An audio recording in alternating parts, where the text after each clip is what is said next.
valuable what's your buildings, villas, you mega stars. తర్వాత అండి ఇప్పుడు నేను హైదరాబాద్లో ఉన్న 5,000 గేటెడ్ కమ్యూనిటీస్కు సెక్రటరీ జనరల్గా ఉంటూ దీన్ని యూఫెర్వాస్ అంటారు. అంటే united federation of residential welfare associations. అదేవిధంగా ఆల్ ఇండియాలో కోర్వా అంటారు, confederation of residential welfare associations. హైదరాబాద్లో ఒక 3-4 ఇతరత్ర కూడా FGCC, federation of gated communities Cyberabad, తర్వాత federation of all colonies residential welfare associations, తర్వాత తెల్హాపూర్ నేబర్హుడ్ అసోసియేషన్. ఇవన్నీ కూడా మా హైదరాబాద్లో హోమ్ బయర్స్ అసోసియేషన్ నుంచి మేము కొన్ని యూనిటీగా ఉండి ప్రభుత్వం నుండి బిల్డర్స్ నుంచి రావలసిన మనము న్యాయంగా, ధర్మంగా, చట్టబద్ధంగా ప్రాబ్లమ్స్ లేకుండా సుఖవంతమైన జీవితం గడిపేందుకు ఏ విధంగా ప్రయత్నం చేయాలా అనే ఉద్దేశంతో ఆవిర్భవించిన సంస్థలే ఇవన్నీ సార్. ఈరోజు ఇక్కడికి వచ్చిన మీరందరూ కూడా భవన నిర్మాతలు. డెవలపింగ్ ఇండియా మీ చేతుల్లో ఉంది. ఇంతవరకు నేను క్రెడాయ్ సార్ చెప్పారు, శేఖర్ రెడ్డి గారు, తర్వాత నార్కడో సునీల్ రెడ్డి గారు, తర్వాత హైదరాబాద్ బిల్డర్స్ ఫెడరేషన్ ఒకటి ఉంది. ఇప్పుడు కొత్తగా ఇది 4వ అసోసియేషన్ నేను చూస్తూ ఉన్నాను, సైబరాబాద్ బిల్డర్స్ అసోసియేషన్. మీ అందరి కరతాళ ధ్వనులతో వాళ్ళకు స్వాగతం చెప్తాం సార్. అదిగో వినరా చప్పట్లు, అదియే గదరా మొదలు పెడుతూ ఉన్న సైబరాబాద్ బిల్డర్స్ అసోసియేషన్కు పంచపక్ష పరవాన్నాలు. తర్వాత అండి మేము హోమ్ బయర్స్ అసోసియేషన్ నుండి ఇప్పుడు రెరా రియల్ ఎస్టేట్ రెగ్యులేటరీ అథారిటీలో మెంబర్గా ఉంది. దాంట్లో క్రెడాయ్, నార్కెడో వాళ్ళు కూడా మెంబర్స్గా ఉన్నారు. ఇప్పుడు కొత్తగా సైబరాబాద్ బిల్డర్స్ అసోసియేషన్ నుంచి కూడా ఒక రిప్రజెంటేటివ్గా మనం దాంట్లో తీసుకొని ఈ సాధక బాధకాలు ఏ విధంగా ఉంటాయి. ఇప్పుడు ఇంతవరకు సార్ చెప్పింది బిల్డర్స్ వైపు ప్రాబ్లమ్స్ చెప్పారు. నేను హోమ్ బయర్స్ అసోసియేషన్ నుంచి చెప్తూ ఉన్నాను సార్. జీవిత కాలంలో ఒక మనిషి ఒక్కసారే తను ఒక ఇల్లు కొనగలడు. సామాన్య జీవి, మిడిల్ క్లాస్ ఫ్యామిలీ. అటువంటి వాడు తన సర్వస్వము దాంట్లో ధారపోసి ఆ ఇల్లు కొనాలా అనే ఉద్దేశంతో ఉన్న ప్రతి వ్యక్తికి కూడా మనము సహాయం చేసి మోసపోకుండా ఆయనకు పెట్టుబడి పెట్టి ఆ కష్టార్జితానికి తగిన ఫలితం ఇవ్వాలని ప్రయత్నం చేస్తూ ఉండి ఈ మనం అసోసియేషన్ ద్వారా మ్యూచువల్ అండర్స్టాండింగ్తో చేయాలనండి. తర్వాత ఇక్కడికి వచ్చిన బిల్డర్స్ అసోసియేషన్ మీకు ఇంకోటి చెప్తూ ఉన్నాను సార్. 2050వ సంవత్సరానికి భారతదేశం కాదు ప్రపంచంలోనే మంచినీటికి యుద్ధాలు వస్తాయి. మనము రంగరంగ మనకు మన యొక్క భూమాతను, పొడమి తల్లిని మనము మదర్ అర్త్ను నెగ్లెక్ట్ చేస్తూ ఉన్నాం. దీనివల్ల వాటర్ తగ్గిపోతూ ఉంది, కార్బన్ ఎమిషన్స్ మనకు ఎక్కువైపోతూ ఉన్నాయి, ఉష్ణోగ్రతలు పెరుగుతూ ఉన్నాయి. దీన్ని ఏ విధంగా మనము ఈ గ్రీన్ బిల్డింగ్ కాన్సెప్ట్లో మనం తయారు చేస్తే ఉంటుంది అనేది ఆవిర్భవించిన సంస్థనే IGBC అండి, ఇండియన్ గ్రీన్ బిల్డింగ్ కౌన్సిల్. దీనికి కూడా నేను వన్ ఆఫ్ ద అడ్వైజర్గా ఉన్నాను. ఈ బిల్డర్స్కు మేము ఇప్పుడు మొట్టమొదట మా యొక్క గ్రీన్ గ్రేస్ అపార్ట్మెంట్స్ అనేది 2011లో తయారైందండి. నేను దానికి ప్రెసిడెంట్గా ఉన్నాను. మేము ₹60 మెయింటెనెన్స్ చేస్తూ ఉన్నాం. High ended gated community. ఏమి అంటే వీఆర్ గెట్టింగ్ ఫ్రీ వాటర్. మాకు STP ద్వారా 50% రీసైకిల్డ్ వాటర్ అవుతూ ఉంది. తర్వాత వేస్ట్ ద్వారా మేము దాంతో కంపోస్ట్ చేసి చేయగలుగుతున్నాము. Solar energy, EV charging stations, ఇవన్నీ కూడా తీసుకున్నందువల్ల మొన్ననే హైదరాబాద్ మనకు ఢిల్లీలో గ్రీన్ ఇండియా అవార్డు వచ్చింది. ఈ హైదరాబాద్లో ఈ కాన్సెప్ట్ డెవలప్ చేసినందుకు ఇదే విధంగా ఇప్పుడున్న ఇక్కడ బిల్డర్స్కు చెప్పబోయేది ఏమంటే సార్, ఆ ఫ్లోర్ స్పేస్ ఇండెక్స్ అనేది చాలా ముఖ్యం.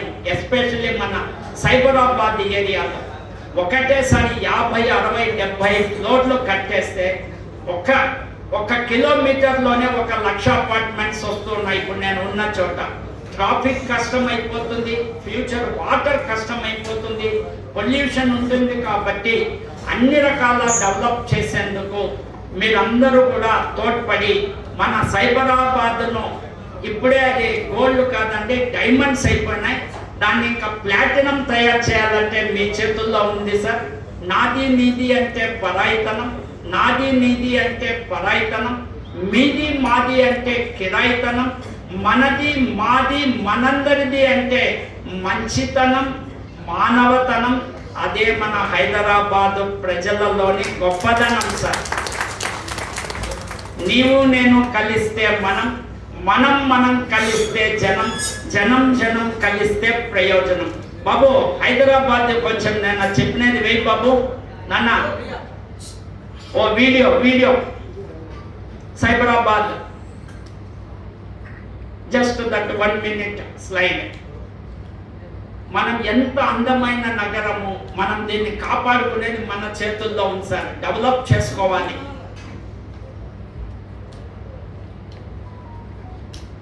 ఒకప్పుడు మన దేశం ఉప్పుల కుప్ప వయ్యారి బామ్మ అంట. బ్రిటిష్ వాళ్ళు వచ్చినాక అది అప్పుల కుప్ప అయ్యో రామైంది. మరలా ఇప్పుడు మనం డెవలపింగ్ కంట్రీగా ఉండి విశ్వగురువుగా తయారైతూ మనం ఉప్పుల కుప్ప వయ్యారి బామ్మగా ప్రపంచాన్ని మనం శాసిస్తూ ఉన్నామంటే ఆ చేయబోయే పద్ధతి కూడా మనకున్న జనాభా 70% ఆఫ్ ఇండియన్ యూత్ ఈరోజు మన భారతదేశ జనాభాలో ఉన్నారు.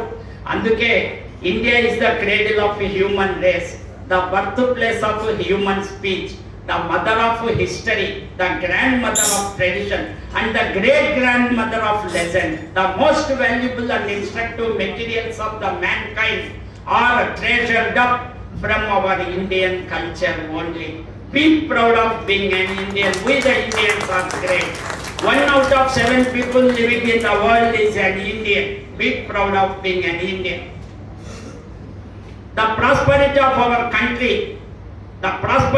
our country depends not on the abundance of its revenues, not on the strength of its fortifications, not on the beauty of its public buildings, but it consists in its number of cultivated citizens, in its men and women of education, enlightenment and character with the environment.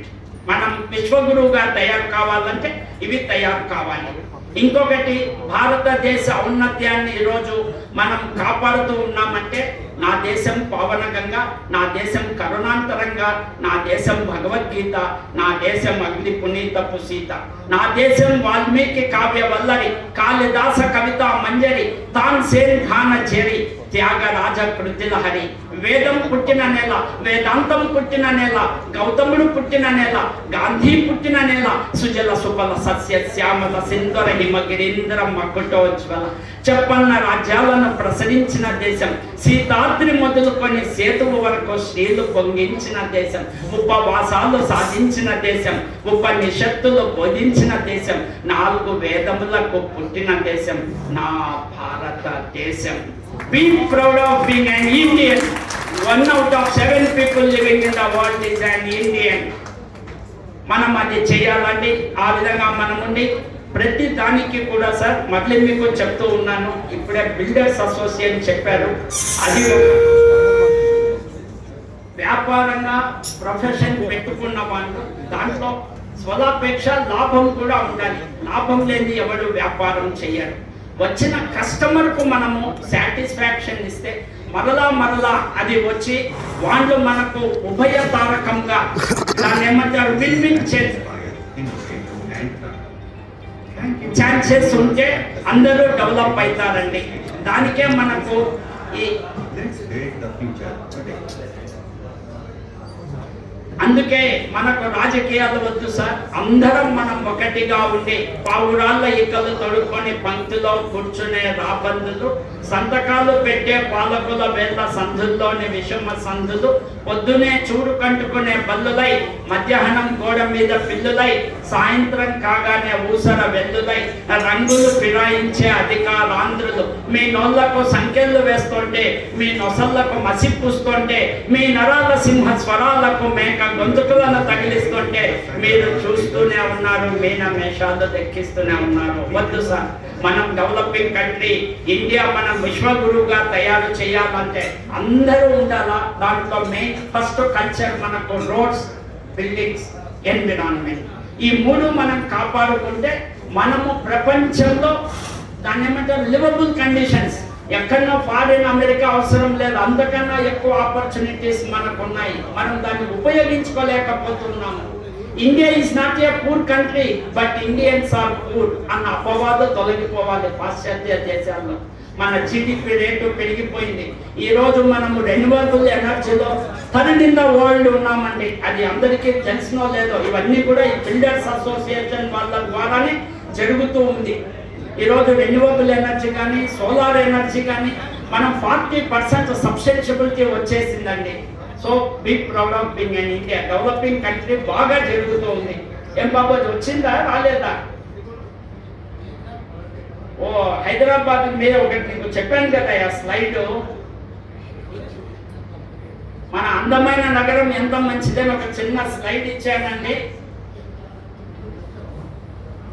మీకు అందరికీ కూడా. Sir, ఏ విధమైన నేను ఒక ప్రభుత్వంలో ఉన్నత స్థానంలో ఉండి రిటైర్ అయిపోయి శేష జీవితం గడపాలని మేము హైదరాబాద్లో ఒక 2 వృద్ధాశ్రమాలు, ఒక ఆర్ఫనేజ్ అండి, అంటే స్ట్రీట్ చిల్డ్రన్, రోడ్డు మీద పోతూ ఉన్న అనాథులైన బాల బాలికలకు మేము ఒక సంస్థ పెట్టి దాని ద్వారా వాళ్ళకు చదువు చెప్పించి ఉద్యోగం వచ్చేంత వరకు అబ్బాయిలకు, పెళ్ళై ఒక సంసారం పైనంత వరకు అమ్మాయిలను సంరక్షిస్తూ యాంటీ సోషల్ ఎలిమెంట్స్ బూట్ లెగ్గర్స్ చేతిలో ఈ యువతులు పడిపోకుండా కాపాడేందుకు ఒకటి ప్రయత్నం చేస్తూ ఉన్నాము. తర్వాత బ్రెడ్ సొసైటీ అండి, basic research in education and development society, ఇది కూడా ఒకటి ఉంది. దీని మీద కూడా చేస్తూ ఉన్నాము. ఇవన్నీ కూడా మనము ఏ రోజైతే సుఖంగా ఒక ఇంట్లో ఉండి ఆనందంగా గడుపుతామో అది సైబరాబాద్ బిల్డర్స్ అసోసియేషన్ చేతిలో ఉంది సార్. మీరు చేయగలిగితే మనం దీన్ని హైదరాబాద్ కాదండి, ఇండియాకే గ్రేట్గా మన సైబరాబాద్ను తయారు చేయగలం. అది జరగాలండి. So sir, many thanks.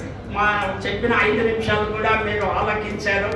మా తర్వాత హోమ్ బయర్స్ నుంచి ఇక్కడంతా బహుశా కాంట్రాక్టర్లు, బిల్డర్స్ ఉండవచ్చును. ఈరోజు మేము ఇండియన్ గవర్నమెంట్తో పోరాడి మనకు ఇంతవరకు జమీన్ అంటే భూమి మీద హక్కులు లేవు. హైదరాబాద్లో ఇప్పుడు ఉదాహరణకు 5 ఎకరాల పొలం ఉంటే దాంట్లో ఒక 400 అపార్ట్మెంట్లు కలుస్తారు. 50-60 స్క్వేర్ యార్డ్స్ అన్డివైడెడ్ షేర్ అని వస్తారు, కానీ అది మన పేరు మీద ఉండదు. కావాలంటే ఎప్పుడైనా బిల్డర్ అవసరం ఉంటే 5 ఎకరాలను మళ్ళీ పోయి బ్యాంకుకు పెట్టుకునే వెసులుబాటు ఉంటూ ఉండింది. ఇప్పుడు అది కాకుండా మార్చాలని, ఇది బెంగళూరులో చాలా ఎక్కువ ఉండింది ఈ ప్రాబ్లం, మనకు తక్కువ ఇక్కడ ఉన్న వాళ్ళు. అక్కడ పోయి వాళ్ళు కోర్టుకు పోయి కొంతమంది బిల్డర్స్ మంచిగా ఉన్న వాళ్ళు అయితే తిరిగి వస్తాయి, లేకుండా ఉంటే బ్యాంకు వాళ్ళు దాని మీద వేలం వేసేందుకు వెళ్తారు. ఇప్పుడు మనకు urban civilisation 70% of the population ఇండియాలో 2030కి అర్బన్ సెమీ అర్బన్ అంటే పట్టణాలు నగరాల్లోనే ఉండబోతున్నారు. ఈ సుందర నగరీకరణ మనం చేయకుండా పోతే, ఇక్కడ ఉన్న రిసోర్సెస్ కాపాడుకోలేకపోతే చాలా కష్టమవుతుంది. దానికి మన సైబరాబాద్ను ఒక డైమండ్ స్టార్గా మీరు తయారు చేయాలని కోరుకుంటూ, నాకు ఈ అవకాశం ఇచ్చిన ఇంతసేపు విన్నా మీకు అందరికీ తల వంచి నమస్కారాలు చేసుకుంటూ సెలవు తీసుకుంటున్నాను sir. Thank you very much. Thank you Badrinath గారు. Given very good suggestions to our builders. Thank you very much. Okay, Madhavareddy గారు, సైబరాబాద్ క్రైమ్. మాధవరెడ్డి గారు సైబర్ క్రైమ్ మీద చాలా సంవత్సరాల నుంచి ఎన్నో సెషన్స్ ఇచ్చి తర్వాత అవేర్నెస్